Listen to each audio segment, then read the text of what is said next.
लंबे अरसे के बाद आपसे मुलाकात हो रही है मेरी।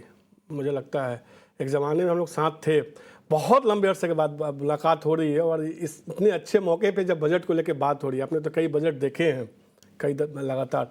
आपकी तरफ से बजट के लिहाज से कौन से शेयर हैं जिस पे आपको लगता है कि नज़र बना के रखनी चाहिए? गुड आफ्टरनून, नमस्कार।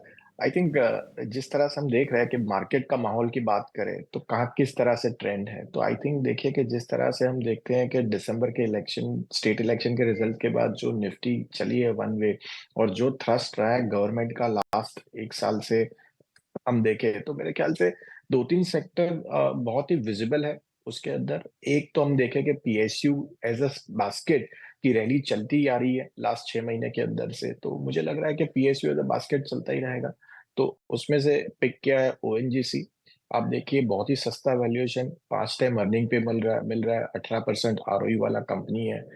बात कर रहे हैं कि वॉल्यूम्स बढ़ाएंगे यहाँ से भी, और जो मेरे ख्याल से इनएक्सपेंसिव वैल्यूएशन है। और मुझे लग रहा है कि ये जो जहां जहां पे भी हम पीएसयू पैक के अंदर सस्ते वैल्यूएशन से मिल रहे हैं, स्टॉक्स के अंदर री रेटिंग देखने को मिला है। तो मैं मानता हूँ ये ओएनजीसी रिस्क वर्सेस रिवॉर्ड काफी फेवरेबल हो सकता है इन्वेस्टरों को इररिस्पेक्टिव ऑफ द बजट। तो मुझे लगता है कि 270 के लक्ष्य से ओएनजीसी लिया जा सकता है, ये मेरा पहला पिक रहेगा। हमने देखा है बीते साल शानदार रैली देखने को मिली, 270 के लक्ष्य के साथ राहुल को ओएनजीसी पसंद आता है। इसमें आप खरीदारी करके चल सकते हैं। बजट आएगा तो ये शेयर भी एक अच्छा कमाई कराएगा। एक साल का उन्होंने हालांकि नज़रिया दिया है। अविनाश सर, समान तौर पे हमने देखा है कि रियल एस्टेट स्टॉक्स में बड़ी तेज़ी देखने को मिली है और लगातार ये चर्चा हो रही है कि रियल एस्टेट सेक्टर को लेकर कुछ अनाउंसमेंट आ सकता है इस बजट में। आपकी तरफ से पहला पिक्स क्या रियल एस्टेट से कोई शेयर? सेक्टर में हमको पहले बात स्टॉक बताने के पहले मैं बता दूं कि हम पॉजिटिव क्यों है, क्योंकि हमको लग रहा है कि गवर्नमेंट हाउसिंग और रियल एस्टेट ऐसे सेक्टर्स है जो बहुत बड़ी मात्रा में एम्प्लॉयमेंट जनरेट करते हैं। और हाउसिंग एक एक बहुत बेसिक नीड है। तो इस बजट में हमको लग रहा है कि जो अफोर्डेबल हाउसिंग है, मिडिल क्लास हाउसिंग है, वहां पे तो फोकस रहेगा ही।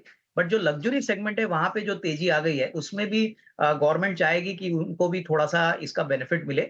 और जो कंपनी मुझे पसंद है वो अनंतराज है। देखिए अनंतराज में मैं पहले भी आपके चैनल पे बता चुका हूँ कि ये एक यूनिक रियल एस्टेट कंपनी है जो डेटा सेंटर में और रियल एस्टेट में काम करती है।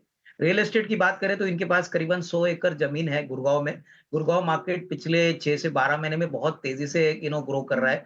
प्राइसेस भी 25-30% से बढ़े हैं। और इनका जो बिजनेस मॉडल है यहाँ पे हमने देखा है कि ये ज्यादातर विलास, बंगलोज और प्लॉट्स बेचते हैं। तो इनके लिए काफी अच्छी बात है कि सारे एवेन्यूज से रेवेन्यू आ जाता है। डेटा सेंटर की बात करें मनीष, तो ये बहुत यूनिक बिजनेस है। इनफैक्ट अभी सनराइज सेक्टर माना जाता है।